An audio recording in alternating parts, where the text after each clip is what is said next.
Alienação parental. Os efeitos da alienação parental. O tema simples, direto, que a gente precisa, por isso, buscar algo que seja anterior a ele. É preciso falar um pouco sobre família, por exemplo. Cabe você citar no seu texto que família é uma instituição. É a primeira instituição social que a gente tem contato. É através da família que a gente ganha algumas normas, recebe algumas normas que nós vamos seguir durante boa parte da nossa vida. É na família que a gente aprende a ser carinhoso, que a gente aprende a comer de garfo e faca.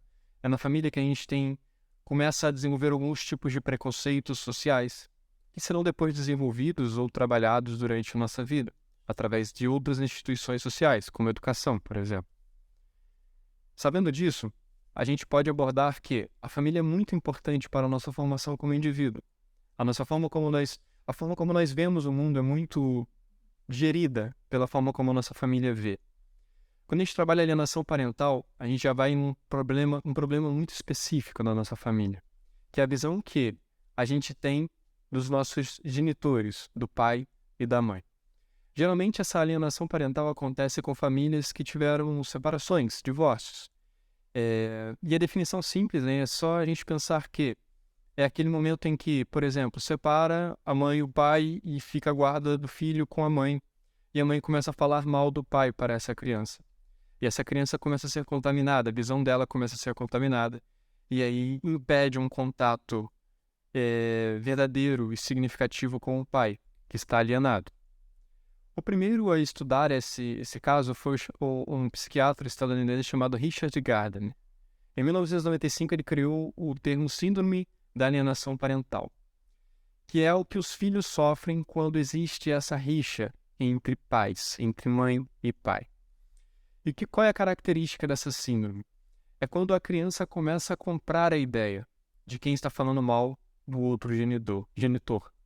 É quando existe uma racionalização de coisas simples, tipo, a mãe fala mal do pai e o filho começa a falar mal do pai também.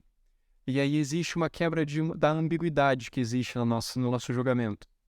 Porque ninguém é totalmente bem, ninguém é totalmente bom e ninguém é totalmente mal. A gente tem os dois o tempo inteiro, as duas características na nossa forma de ser.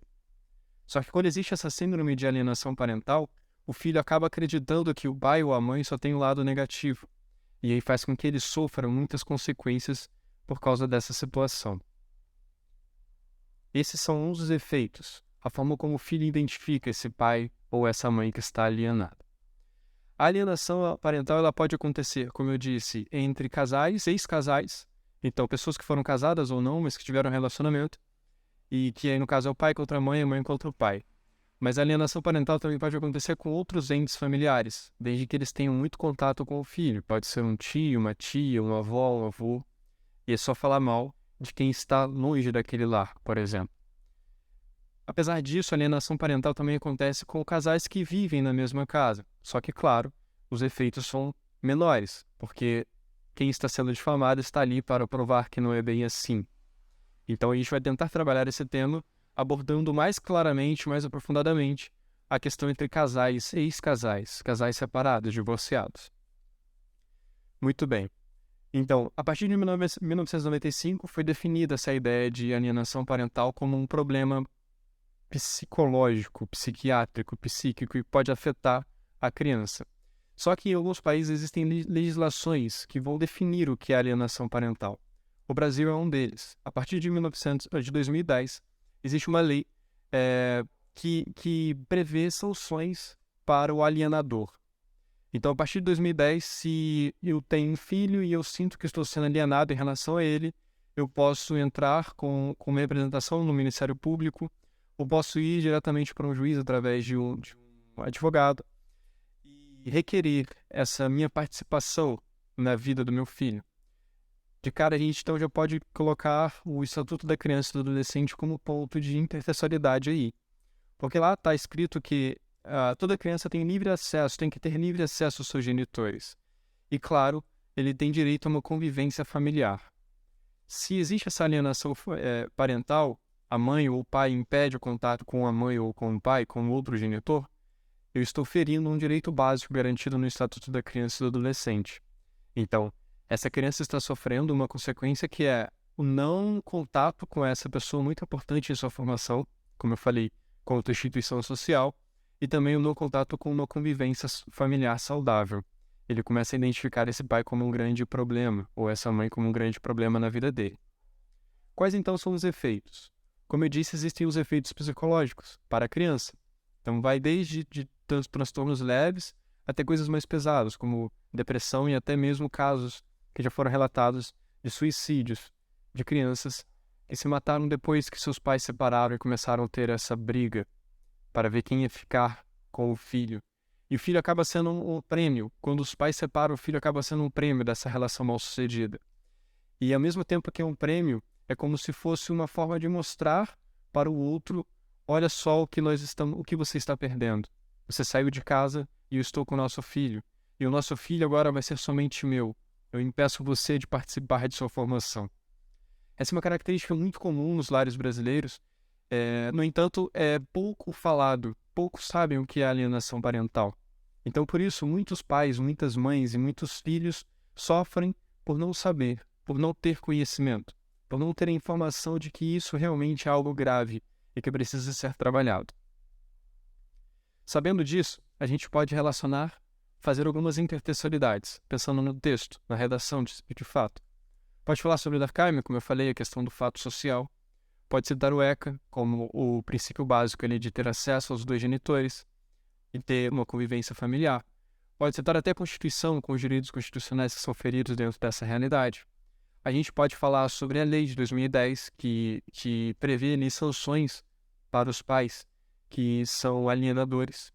E essas sanções, por exemplo, elas vão desde a advertência, a suspensão da guarda do filho, multas e até mesmo a suspensão do poder de paternidade.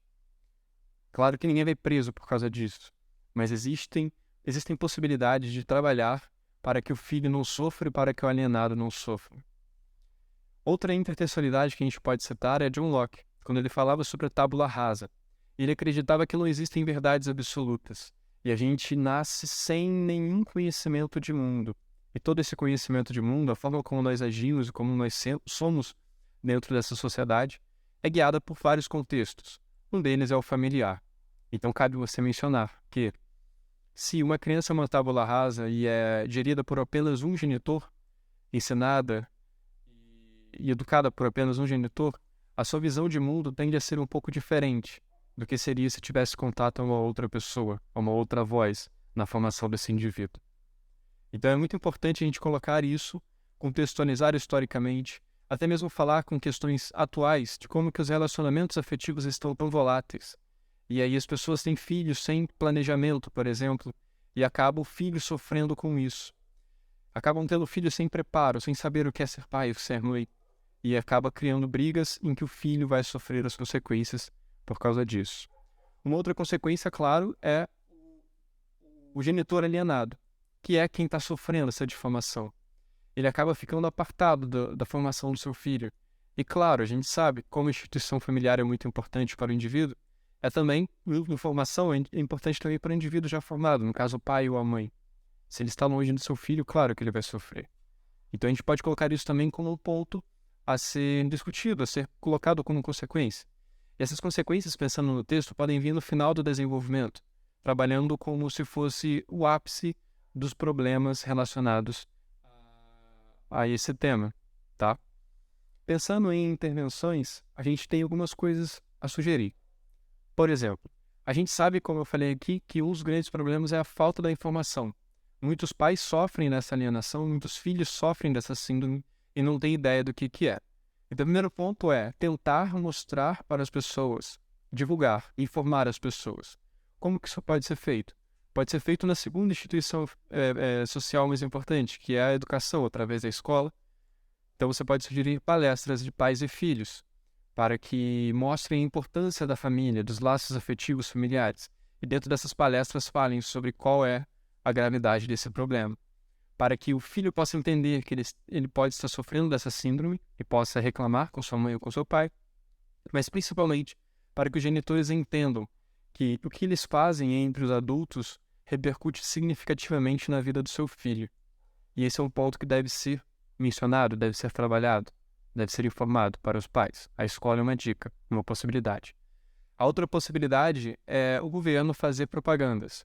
Então você pode direcionar esse agente, por exemplo, para o Ministério da Cidadania, da Mulher e dos Direitos Humanos, que também fala sobre a questão da família, né? Que é o Ministério da Família, da Mulher e dos Direitos Humanos. Você pode colocar esse ministério fazer propagandas junto às redes sociais sobre os perigos da alienação parental, para que os filhos, os pais e todos possam entender que aquilo é um grande problema, que aquele é um grande problema dentro da nossa sociedade atual, para que a gente possa, quando sofrer essa alienação, possa requerer os nossos direitos. Então, possa ir para a questão judicial, por exemplo, se for o caso. Ou até mesmo falar dentro dessa ideia das propagandas, falando sobre a importância do tratamento psicológico, a importância de fazer terapia, quando se separa, por exemplo, já que existem muitas responsabilidades que eram divididas por dois e que a partir do momento da separação fica totalmente nas costas de um, muitas vezes, né?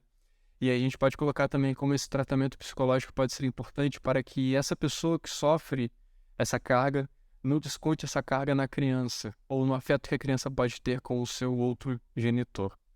Então é um tema muito, muito legal, muito interessante de se trabalhar, bastante atual, e que cabe a gente colocar diversos exemplos atuais sobre coisas que levam as pessoas a terem essa relação, citar questões históricas, como eu disse, a questão da formação da família e tudo mais, e principalmente mostrar a importância da família para o indivíduo, seja um indivíduo criança, quando ele é jovem, até mesmo sua formação adulta. Que o que a gente recebe quando criança na família vai ser repercutido sobre as nossas vidas durante toda a nossa existência. Isso a gente precisa entender e colocar dentro do nosso texto.